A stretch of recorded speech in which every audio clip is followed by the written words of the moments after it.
दोस्तों नमस्कार, एक बार फिर से स्वागत है आपके अपने यूट्यूब चैनल दियो जीके ट्रिक्स में। तो दोस्तों हमने यहाँ पर घटना चक्र टो सीरीज जो कि आपके 2023 का ये पीईटी का मॉडल पेपर आपका है जो कि चौथा नंबर है। इसके पहले 3 मॉडल पेपर हमने सॉल्व करा दिया है। नहीं देखा है तो आप लोग प्लेलिस्ट के माध्यम से सब वीडियो क्रम से देख सकते हैं। ठीक है, तो चलिए स्टार्ट करते हैं। सभी को गुड इवनिंग, सभी को गुड इवनिंग, सभी को राम राम, सभी को गुड इवनिंग, राधे राधे भैया, हर हर महादेव, गुड इवनिंग, सभी को जय हिंद। चलिए स्टार्ट किया जाए। रेडी?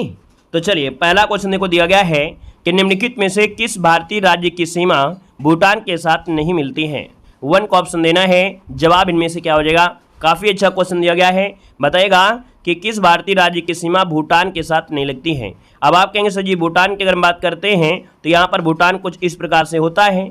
तो यहाँ पर आपसे कह रहा है क्या कह रहे सिक्किम और अरुणाचल प्रदेश, पश्चिम बंगाल, मेघालय पड़ जाता है यहाँ पर। तो आप कहेंगे सर इसका आंसर देखा जाए तो आपका भी नंबर है मेघालय, ये आपका आंसर हो जाएगा। याद रखिएगा भूटान के साथ सीमा जो साझा करने वाले भारतीय राज्यों में देखो सिक्किम भी है, असम है, अरुणाचल प्रदेश है, पश्चिम बंगाल है। लेकिन भैया जो मेघालय है ये भूटान के साथ सीमा नहीं बनाता है। तो ऑप्शन जिसका आएगा अभी नंबर है राइट हो जाएगा। नेक्स्ट क्वेश्चन कराते हैं। क्वेश्चन दिया गया है कि कौन सा भारतीय राज्य उत्तर पश्चिम और दक्षिण में बांग्लादेश के साथ घिरा हुआ है। देखो उत्तर, पश्चिम और दक्षिण में बांग्लादेश से घिरा हुआ है। यहाँ पर ऑप्शन क्या हो जाएगा। तो बिल्कुल इजी क्वेश्चन आपका हो गया कि भैया ये त्रिपुरा ही है जो कि 3 ओर से यहाँ पर बांग्लादेश से घिरा हुआ है ना। तो इसको ऑप्शन हो जाएगा यहाँ पर सी नंबर। अगर पूछे इसकी राजधानी क्या है तो आप क्या जवाब देंगे। आप कहेंगे सर इसकी राजधानी अगरतला है। क्या है? अगरतला है। यहाँ पर अगले क्वेश्चन को आते हैं। क्वेश्चन दिया गया है कि लोकप्रिय नृत्य विदेशिया किस भारतीय राज्य से संबंधित है। लोकप्रिय नृत्य विदेशिया किस भारतीय राज्य से संबंधित है। 3 का ऑप्शन देना है और 3 का ऑप्शन ये हो जाएगा बिहार से है। कहाँ से है? आपके बिहार से जुड़ा है, बिहार की नाट्य शैली है। दो आपका आंसर बनेगा यहाँ पर नंबर है राइट हो जाएगा। और देखा जाए तो इस नृत्य में महिला पात्र की भूमिका भी पुरुष कलाकार करते हैं। यहाँ पर दोस्तों आगे बढ़ते हैं। क्वेश्चन दिया गया है कि निम्नलिखित में से कौन सा विश्व का सर्वोच्च पर्यावरण संरक्षण पुरस्कार है। बताइएगा कि विश्व का सर्वोच्च पर्यावरण संरक्षण पुरस्कार इनमें से कौन हो जाएगा। यहाँ पर 4 की अगर बात करते हैं तो ऑप्शन क्या बनेगा। तो दोस्तों यहाँ पर याद रखिएगा ये है ऑप्शन बी नंबर है गोल्डन पांडा पुरस्कार। क्या? गोल्डन पांडा पुरस्कार, जिसका ऑप्शन आ रहा है बी नंबर, बिल्कुल सही जवाब राइट हो जाएगा। अगले क्वेश्चन को आते हैं। क्वेश्चन दिया गया है कि विश्व जनसंख्या दिवस किस दिन मनाया जाता है। विश्व जनसंख्या दिवस जो मनाते हैं ये कब मनाते हैं। क्वेश्चन नंबर 5 का ऑप्शन दीजिएगा। चलिए 5 की अगर बात करते हैं, देखिए जवाब आने शुरू हो गए हैं और जवाब यहाँ पर याद रखिएगा अभी नंबर है यहाँ पर 11 जुलाई को। कब मनाते हैं? 11 जुलाई को मनाते हैं। ऑप्शन बी हो जाएगा। नेक्स्ट क्वेश्चन को आते हैं। क्वेश्चन दिया गया है कि एशियाई विकास बैंक की स्थापना किस वर्ष में हुई थी। एशियाई विकास बैंक की स्थापना किस वर्ष हुई थी। 6 को ऑप्शन लॉक किया जाए।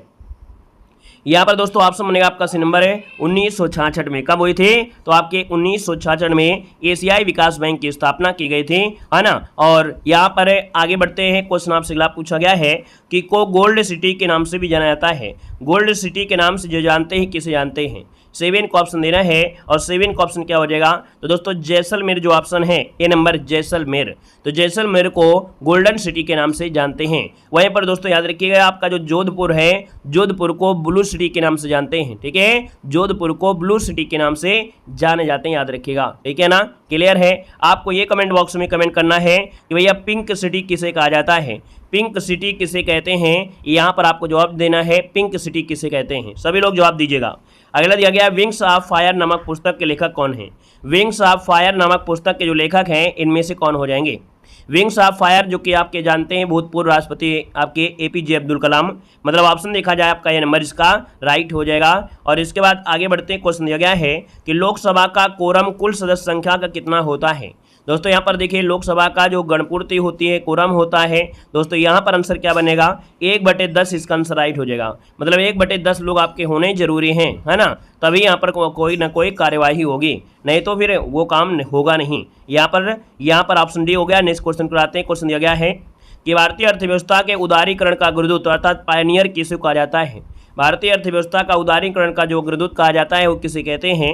दोस्तों ये आपके कौन है, यहाँ पर डॉक्टर मनमोहन सिंह। क्या हो जाएंगे, डॉक्टर मनमोहन सिंह इसका जो आंसर है यहाँ पर राइट हो जाएगा, याद रखिएगा, ठीक है ना।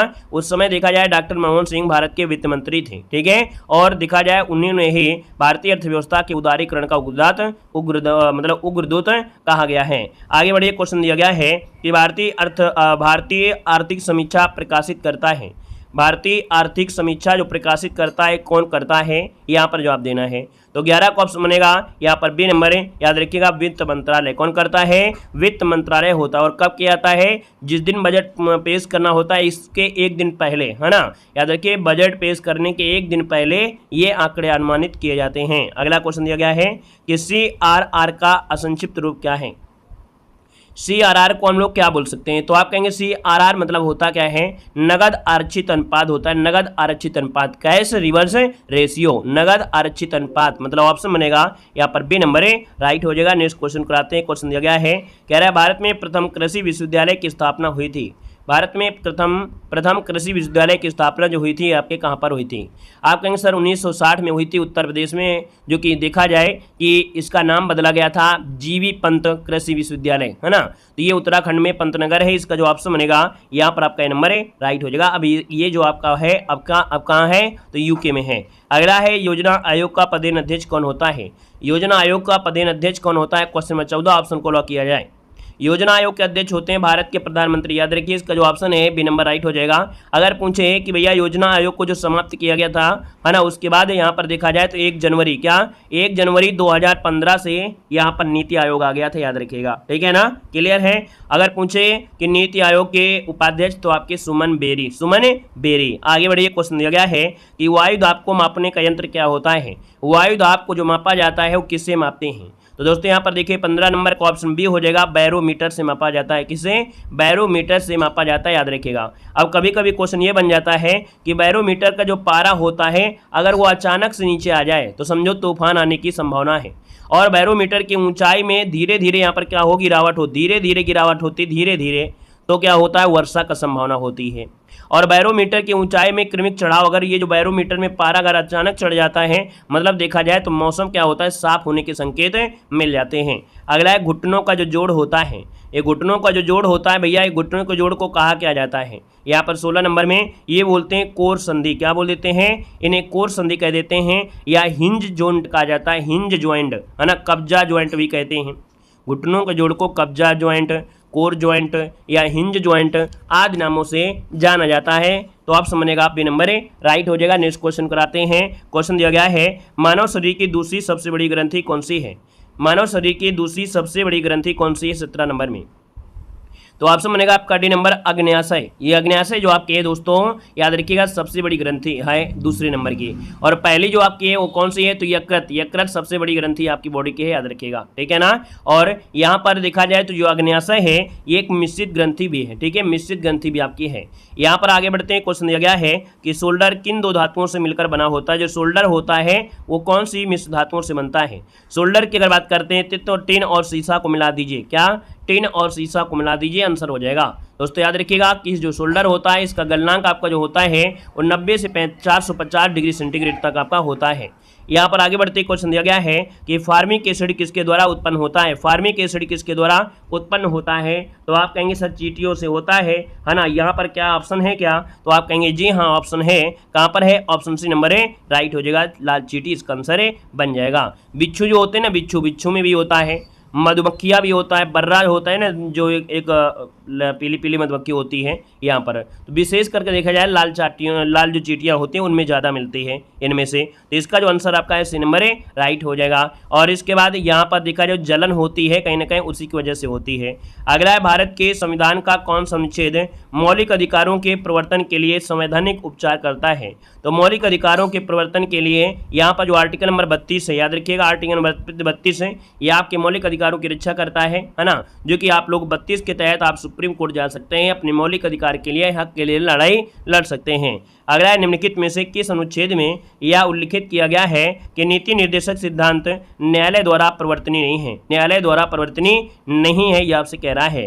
तो भैया यहाँ पर आपका जो आंसर है वो आपका जवाब सी हो जाएगा 37, ठीक है, 37 आपका है, ऑप्शन बनेगा आपका सी नंबर है, राइट हो जाएगा। अगले क्वेश्चन को आते हैं। क्वेश्चन दिया गया है कि भारत के संविधान में निम्नलिखित में से कौन सा अनुच्छेद समान नागरिक संहिता से जुड़ा हुआ है? समान नागरिक संहिता से इनमें से कौन सा पॉइंट है? भाग 4 में देखा जाए तो 36 से 51 तक आपके राज्य के नीति निर्देशक में आते हैं। और इनमें से दोस्तों देखा जाए तो आप कहेंगे सर 22 नंबर का ऑप्शन डी वाला जो दिया गया है अनुच्छेद 44 ये आपका है नागरिकों के लिए समान नागरिक संहिता, ठीक है ना। और इसके बाद आगे बढ़ते हैं कि क्षेत्रीय परिषदों का जो सृजन हुआ था, क्षेत्रीय परिषदों का जो सृजन हुआ था वो किसके द्वारा किया गया था? तो दोस्तों याद रखिएगा, क्षेत्रीय परिषद का सृजन संसदीय कानून द्वारा हुआ। ऑप्शन बी नंबर राइट हो जाएगा। और अगले क्वेश्चन को आते हैं। क्वेश्चन दिया गया है कि उच्चतम न्यायालय के पहले न्यायाधीश का नाम बताइएगा जिनके खिलाफ स्वतंत्र भारत में संसद में महाभियोग का प्रस्ताव पेश किया गया था। दोस्तों 24 नंबर अच्छा क्वेश्चन है, जवाब देना है। यहाँ पर क्या हो जाएंगे, बताना है। पहले न्यायाधीश की बात कह रहा है और उच्चतम न्यायालय के पहले न्यायाधीश थे, इनका नाम दोस्तों याद रखिए, इसको ऑप्शन आपका नंबर, इनका नाम है जस्टिस वी रामास्वामी। ठीक है, वी रामास्वामी, जिनके खिलाफ स्वतंत्र भारत में संसद में महाभियोग का प्रस्ताव पेश किया गया था। यहाँ पर दोस्तों आगे बढ़ते हैं। क्वेश्चन दिया गया है कि भारत छोड़ो आंदोलन जो प्रारंभ हुआ था ये कब प्रारंभ हुआ था? भारत छोड़ो आंदोलन कब प्रारंभ हुआ था? 25 दिसंबर में। तो भाई आप कहेंगे 25 दिसंबर की अगर बात कर लेते हैं तो आप कंसर्न में से क्या हो सकता है? बेटर क्वेश्चन, बेटर आंसर आपका कौन हो जाएगा? यहाँ पर 9 अगस्त या आप लोग 8 अगस्त जानते हैं। तो यहाँ पर कहीं ना कहीं देखा जाए तो ऐतिहासिक जो आपका है गोलियारा टैंक जो आपका आयोजित हुई थी, और इसी में देखा जाए तो कुछ यहाँ पर 8 अगस्त 1942 को स्वीकार किया गया, और इसके बाद देखा जाए 9 अगस्त 1942 को भारत छोड़ो आंदोलन शुरू हुआ था। मतलब धीरे धीरे प्रक्रियाएं आपकी हैं, रात दिन के हिसाब से बोल दिया है, वैसे आपको 8 ज़्यादा मिल जाता है। यहाँ पर 9 दिया है, उस नंबर आपका ये नंबर है राइट हो जाएगा। और यहाँ पर देखा जाए जब आंदोलन शुरू हुआ तो एक ऑपरेशन चालू किया गया था, ऑपरेशन 0 आवर। ये अंग्रेजों ने शुरू किया था, जैसे गांधी जी हैं या जो नेता लोग थे उनको गिरफ्तार किया गया था। अब पूछा जाता है कि गांधी जी को गिरफ्तार करके कहाँ ले गए थे? तो गिरफ्तार करके और सरोजिनी नायडू को पूना के आगा खां पैलेस में रखा था, है ना। तो यहाँ पर जो आपका आंसर है वो आपका ये हो जाएगा। नेक्स्ट क्वेश्चन कराते हैं। क्वेश्चन दिया गया है कि 1903 में दक्षिण अफ्रीका में महात्मा गांधी ने किस अखबार की स्थापना की थी? अखबार की बात किया है तो आपका जवाब देखिए क्या हो सकता है। ये आपका इंडियन ओपिनियन है। यहाँ पर आपका जवाब हो जाएगा डी नंबर है। इंडियन ओपिनियन नामक ये अखबार निकाला था दोस्तों, याद रखिए। ये गुजराती, हिंदी, तमिल, अंग्रेजी में प्रकाशित होता था। ठीक है ना। एक पॉइंट होता है भैया, 1904 में इन्होंने क्या किया था? तो 1904 में उन्होंने डरबन में फिनिक्स आश्रम की स्थापना किया था। अगला क्वेश्चन बिल्कुल लाजवाब दिया गया है कि सबसे पहले कौन सी घटना घटित हुई थी? अब आप कहेंगे दांडी मार्च आपका 12 मार्च 1930 को शुरुआत हुई थी, है ना। 12 मार्च 1930 को शुरुआत हुई। भारत छोड़ो आंदोलन 1942 में हुआ था। ठीक है, 1942 में हुआ था। साइमन कमीशन देखा जाए 1928 हो जाएगा, 1928 हो जाएगा। यहाँ पर आपका गांधी इरविन समझौता 1931 में हुआ था, 1931 में। अब आप ही बताइए कौन सा क्रम सही कर दिया जाए। यहाँ पर जो आपका क्रम हो सकता है सबसे पहले घटना कौन सी हो जाएगी? यहाँ पर देखिए ऑप्शन होगा आपका साइमन कमीशन, आपका आंसर है राइट हो जाएगा। यहाँ पर आगे बढ़ते हैं। क्वेश्चन दिया गया है कि निम्नलिखित में से या निम्नलिखित में से किस एक्ट के द्वारा भारत के गवर्नर जनरल को अध्यादेश जारी करने की शक्ति प्रदान की गई है? अध्यादेश जारी करने की जो शक्ति है वो किसको प्रदान की गई है? यहाँ पर 28 नंबर में। तो ऑप्शन डी हो जाएगा Indian council act. Indian council act option बनेगा आपका डी नंबर हो जाएगा। अगले क्वेश्चन कराते हैं। क्वेश्चन दिया गया है कि सूची फर्स्ट को सूची सेकंड के साथ सम्मिलित करना है। यहाँ पर 29 ऑप्शन देना है। यहाँ पर जवाब क्या हो जाएगा? दोस्तों यहाँ पर देखो कह रहा है सूची फर्स्ट को सूची सेकंड से। तो ये बताइए हावड़ा संयंत्र केस शायद आपने नहीं पढ़ा होगा अभी तक, आज पढ़ लीजिए, कोई दिक्कत आपका नहीं होगा। ये बताइएगा कि हावड़ा संयंत्र केस जो आपका है ना, ये आपके जतीन्द्र नाथ मुखर्जी के द्वारा, जतीन्द्र नाथ मुखर्जी मतलब यहाँ पर थर्ड हो जाएगा।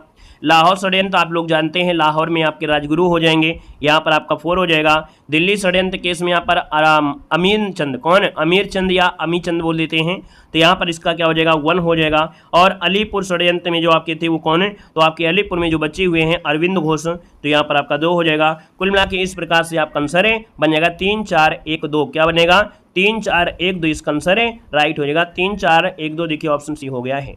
अगला क्वेश्चन कराते हैं। क्वेश्चन दिया गया है कि महान अशोक किस वंश का शासक था? महान अशोक किस वंश का शासक था 30 नंबर में? तो दोस्तों 30 का ऑप्शन सी हो जाएगा, मौर्य वंश का था। क्या? मौर्य वंश, जिसका ऑप्शन है यहाँ पर आपका सी नंबर है राइट हो जाएगा। दोस्तों याद रखिएगा, ठीक है ना। और यहाँ पर देखा जाए अशोक थोड़ा प्रसिद्ध हुआ था कहीं ना कहीं कि बौद्ध धर्म का प्रचार इसने किया था। यहाँ पर आगे बढ़ते क्वेश्चन दिया गया है कि एक मात्र वायसराय कौन था जिनकी मृत्यु भारत में हुई थी? दोस्तों ये आपका है कौन? ये है आपका कौन आंसर देना है?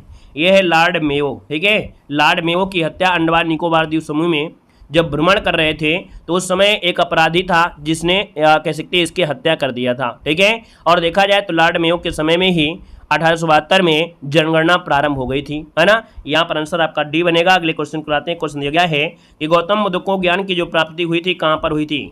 गौतम बुद्ध को जो ज्ञान की प्राप्ति हुई ये आपके कहाँ हुई थी? 32 देना है। तो आप कहेंगे सर 6 वर्षों की कठिन साधना के बाद 35 वर्षों में यहाँ पर देखा जाए 32 नंबर में, तो ऑप्शन क्या हो जाएगा? बी नंबर बोध गया, इसका आंसर राइट हो जाएगा। ठीक है ना। और रात्रि को हुई थी भैया, पीपल के वृक्ष के नीचे हुआ था। यहाँ पर उसी के बाद यहाँ पर ज्ञान प्राप्ति के बाद ये बुद्ध कहलाए गए थे। आगे बढ़िए, क्वेश्चन दिया गया है कि सूची फर्स्ट को सूची सेकंड से क्या करना है, यहाँ पर सुमेलित करना है। यहाँ पर सम्राट उनमें मकबरा पूछा गया है, तो आप कहेंगे सर बाबर का मकबरा तो काबुल में है। कहाँ पर है? काबुल में है। और काबुल कहाँ पर दिया है? थर्ड नंबर में आपको दिया गया है। अकबर का मकबरा कहाँ पर है? तो सिकंदरा में है। सिकंदरा कहाँ पर? आपका 4 हो जाएगा। जहांगीर का मकबरा कहाँ पर है? तो आपके लाहौर में है। शाहदरा लाहौर, यहाँ पर 1 हो जाएगा। और शाहजहाँ का कहाँ है? तो शाहजहाँ का आगरा हो जाएगा, यहाँ पर 2 हो जाएगा। तो भैया इस प्रकार से क्या हो जाएगा, आपका क्रम बन सकता है 3 4 1 2, इसका आंसर राइट हो जाएगा 3 4 1 2। देखिए ऑप्शन सी नंबर है राइट हो गया। नेक्स्ट क्वेश्चन कराते हैं। क्वेश्चन दिया गया है, निम्नलिखित में से किसने सोमपुर महाविहार का निर्माण करवाया था? किसने सोमपुर महाविहार का निर्माण करवाया? 34 को ऑप्शन देना है। जवाब इनमें से क्या हो जाएगा? दोस्तों यहाँ पर सोमपुर महाविहार ये है आपके कौन? पाल। पाल कौन है? यहाँ पर धर्मपाल। दोस्तों 34 नंबर की अगर बात करते हैं तो यहाँ पर ऑप्शन सी हो जाएगा। धर्मपाल ने विक्रमशिला और सोमपुरी अर्थात पहाड़पुर में विहारों की स्थापना यहाँ पर करवाया था, याद रखिएगा। और इसके बाद आगे बढ़ते हैं। क्वेश्चन दिया गया है कि भारत के उत्तर पश्चिमी भाग में शीतकाल में निम्नलिखित में से किस कारण से वर्षा होती है? तो भैया आप देखेंगे उत्तर पश्चिमी भाग में शीतकाल में भी वर्षा होती है, और ये वर्षा होने का कारण होता है पश्चिमी विक्षोभ। क्या होता है? पश्चिमी विक्षोभ के कारण कहीं ना कहीं आपका होता है दोस्तों, याद रखिए। और ये जो आपका मानसून होता है वो भूमध्य सागर है ना, अटलांटिक महासागर से होते हुए ये आपका कह सकते हैं भारत में आता है। यहाँ पर आगे बढ़ते हैं। क्वेश्चन दिया गया है कि निम्नलिखित में से कौन सा भारत और विश्व का एकमात्र तैरता हुआ राष्ट्रीय उद्यान है? बताइएगा कि भारत का कौन सा विश्व का एकमात्र तैरता हुआ राष्ट्रीय उद्यान है? यहाँ पर 36 को ऑप्शन देना है। आपका जवाब इनमें से क्या हो जाएगा? अब आप कहिएगा 36 नंबर की बात करते हैं तो ये हो जाएगा आपका केबुल लामजाओ राष्ट्रीय उद्यान। ये केबुल लामजाओ जो राष्ट्रीय उद्यान आपका है ना, ये भैया आपके कहाँ पर है? मणिपुर में है। मणिपुर में है तैरता हुआ राष्ट्रीय उद्यान, और ये है कहाँ पर? बिष्णुपुर जिले में है, जो कि लोकतक झील का एक अभिन्न हिस्सा माना जाता है। तो आंसर आपका बनेगा सी नंबर। अगले क्वेश्चन कराते हैं। क्वेश्चन दिया गया है कि निम्नलिखित में से कौन सी एशिया की सबसे बड़ी खारे पानी की झील है? एशिया की सबसे बड़ी खारे पानी की जो झील है इनमें से कौन है? दोस्तों ये झील आपकी है चिल्का झील है। कौन है? चिल्का झील, इसका आंसर राइट हो जाएगा, याद रखिएगा, ठीक है ना। और यहाँ पर एशिया की सबसे बड़ी खारे पानी की झील, इनमें से जो ऑप्शन दिया है भाई, है ना, याद रखिए। वैसे आपके तिब्बत में आपकी है एक झील, ठीक है, तिब्बत में एक झील आपकी है, वो आपकी है, लेकिन ऑप्शन में यहाँ पर दिया नहीं गया है।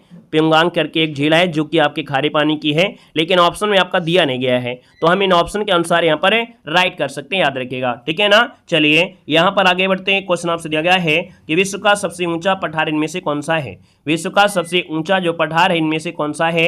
यहाँ पर देखिएगा तिब्बत का, मेघालय, दक्कन। तो आप कहेंगे सर यहाँ पर जो ऑप्शन बनेगा वो आपका जवाब हो जाएगा तिब्बत का, है ना। क्या हो जाएगा? तिब्बत का पठार आपका सबसे ऊंचा पठार आपका है, याद रखिएगा। और आगे बढ़ते हैं। क्वेश्चन दिया गया है किस देश में कोयले का सर्वोच्च भंडार आपको मिलेंगे? यहाँ पर 39 नंबर में। तो आपका जवाब क्या हो जाएगा? यहाँ पर दोस्तों याद रखिएगा कि भंडार की अगर बात कर लेता है, क्या भंडार की अगर बात कर लेता है तो ऑप्शन क्या देना है? डी नंबर, यूएसए में है। वैसे भैया आपका जो उत्पादन में है वो आपका चाइना है। अगला क्वेश्चन दिया गया है कि निम्नलिखित का मिलान करना है। मुद्रा और आपका देश दिया गया है। अब यहाँ पर कौन सी मुद्रा कहाँ की है बताइएगा फटाफट। तुर्की की मुद्रा क्या है? लीरा, है ना। तुर्की की मुद्रा लीरा हो जाएगा, 2 हो जाएगा। वेनेजुएला की क्या है? तो वेनेजुएला का है वोलियर, क्या है? वोलिवियर, जो कि इसका आपका 3rd हो जाएगा। संयुक्त राज्य अमेरिका क्या दिया है? संयुक्त राज्य अमीरात, ये आपका दिरहम, क्या हो जाएगा? दिरहम, यहाँ पर 4 हो जाएगा। और आर्मेनिया की क्या है? तो आर्मेनिया की है, याद रखिएगा, आर्मेनियन ड्रैम, ठीक है, आर्मेनियन ड्रैम। तो यहाँ पर आपका जो हो जाएगा ये वाला बन जाएगा 1। तो भैया आपका आंसर क्या हो जाएगा? 2 3 4 1। स्क्रीनशॉट लेना है तो ले सकते हैं। 2 3 4 1, 2 3 4 1। देखिए ऑप्शन मिल गया है बी नंबर। यहाँ पर आगे बढ़ते क्वेश्चन दिया गया है, कह रहे यहाँ पर शब्दयुग्म कह रहा है अभय और उभय शब्दयुग्म का सही अर्थ बताना है। यहाँ पर आप बताइएगा कि अभय और उभय शब्दयुग्म का सही अर्थ इनमें से क्या हो सकता है। अब आप कहेंगे सर उभय मतलब और अभय मतलब क्या होता है? आप कहिए सर अभय मतलब कहीं ना कहीं जिसको डर ना हो, अभय, है ना। यहाँ पर निर्भय कह सकते हैं, और उभय मतलब कॉमन अर्थात दोनों। तो कहीं ना कहीं देखा जाए जो आपका 46 नंबर है वो ऑप्शन क्या हो सकता है? यहाँ पर 46 का ऑप्शन हो जाएगा निर्भय, और दोनों ऑप्शन आपका ये नंबर राइट हो जाएगा। अगला क्वेश्चन यहाँ पर दिया गया है शुभेच्छा का संविच्छेद आपको करना है। क्या करना है? शुभेच्छा का संविच्छेद करना है। और शुभेच्छा कहेंगे तो शुभ धन इच्छा, है ना, शुभ धन इच्छा, और 1 की मात्रा है, तो आप कहेंगे सर ये गुण संधि में है। तो आपका आंसर यहाँ पर 47 नंबर में आपका बी नंबर इसका राइट हो जाएगा। अगला दिया गया है कि निम्नलिखित में से कौन सा समुद्र का पर्यायवाची नहीं है? समुद्र का पर्यायवाची नहीं है यहाँ पर। तो भैया समुद्र का होता है, पारावार होता है, अर्णव होता है, पयोध होता है, लेकिन अम्बुद तो नहीं होता है, क्योंकि द मतलब होता है बादल, है ना। तो अम्बुद मतलब होता है बादल होता है। अगला क्वेश्चन दिया गया है, किस विकल्प में सही विलोम युग्म आपका दिया गया है 49 नंबर में। यहाँ पर देखिए 49 नंबर की अगर बात करते हैं, सही पूछ लिया गया 49 नंबर में। पहला पॉइंट है करुण का निष्ठुर होता है, पहला ही आपका बिल्कुल राइट हो गया है, पहला ही बिल्कुल आपका राइट आंसर है। यहाँ पर आस्तिक का नास्तिक, है ना, आस्तिक का नास्तिक होता है, ये देखो गलत दिया गया है। यहाँ पर दोस्तों संकल्प का विकल्प होता है, ये गलत दिया गया है। सुदूर का विस्तार होता है, जो कि यहाँ पर याद रखिएगा सुदूर का होता है निकट, तो यहाँ पर ये गलत दिया गया है। आगे बढ़िएगा कि गूलर का फूल होना, इसका जवाब देना है। आप कहेंगे सर 50 नंबर की अगर बात करते हैं तो गूलर का फूल होना मतलब होता है दुर्लभ वस्तु। क्या होता है? दुर्लभ वस्तु। कहीं पर है, ऑप्शन सी आपका राइट हो जाएगा। अगले क्वेश्चन कराते हैं। क्वेश्चन दिया गया है जो कि 61 नंबर में कि अगस्त 2023 में उत्तर प्रदेश की शिक्षा सेवा चयन आयोग का मुख्यालय कहाँ पर होगा। यहाँ पर जवाब देना है, आपका जो आंसर बनेगा इनमें से राइट क्या हो सकता है, फटाफट जवाब देना है कि अगस्त 2023 में प्रस्तावित उत्तर प्रदेश शिक्षा सेवा चयन आयोग का मुख्यालय कहाँ पर होगा।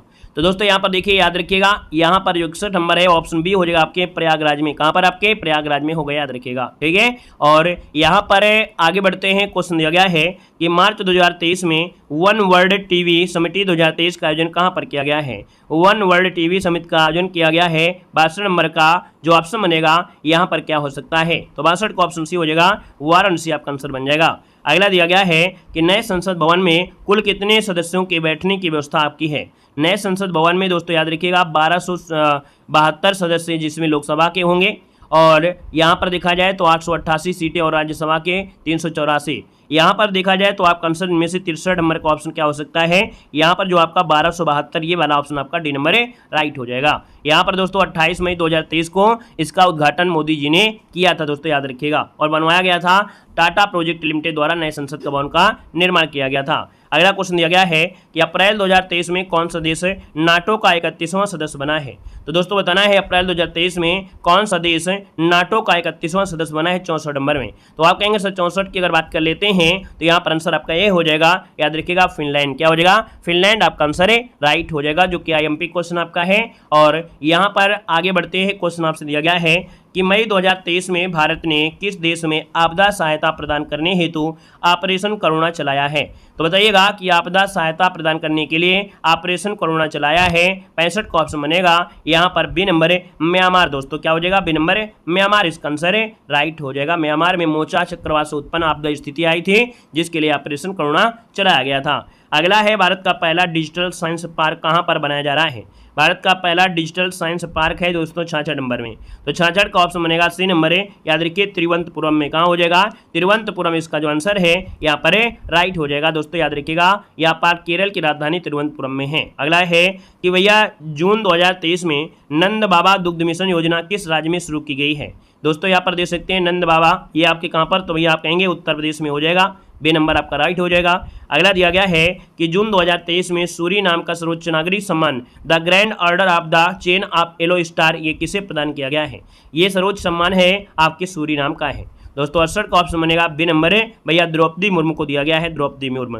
अगला दिया गया है कि जून 2023 में संपन्न पुरुष जूनियर एशिया कप 2023 का खिताब भारत ने किस देश को पराजित कर जीता है। तो दोस्तों भारत ने जो हराया है वो किसे हराया है, तो आपके पाकिस्तान को हरा कर दोस्तों याद रखिएगा कि जूनियर एशिया कप 2023 का खिताब अपने नाम किया है। अगला दिया गया है कि जून 2023 में केंद्रीय मंत्री सर्बानंद सोनोवाल ने भारत के पहले अंतर्राष्ट्रीय क्रूज पोत को हरी झंडी दिखाकर किस देश के लिए रवाना किया है। यहाँ पर दोस्तों 70 नंबर में।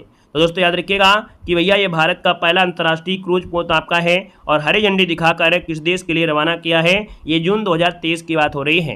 तो यहाँ पर दोस्तों ऑप्शन क्या हो जाएगा, तो यहाँ पर ऑप्शन हो जाएगा आपका बी नंबर श्रीलंका, इसका आंसर है राइट हो जाएगा, श्रीलंका इसका आंसर है राइट हो जाएगा। और भारत के पहले अंतर्राष्ट्रीय क्रूज पोत का नाम क्या था, तो MV इम्प्रेस, क्या नाम है, MV इम्प्रेस, इसका आंसर है राइट हो जाएगा। तो ऑप्शन बनेगा आपका बी नंबर है राइट हो जाएगा। नेक्स्ट क्वेश्चन, हाँ नेक्स्ट क्वेश्चन तो नहीं है, बस इतने ही क्वेश्चन आपके हैं क्योंकि मॉडल पेपर में आपका जितना होता है वो हमने सॉल्व करा दिया है।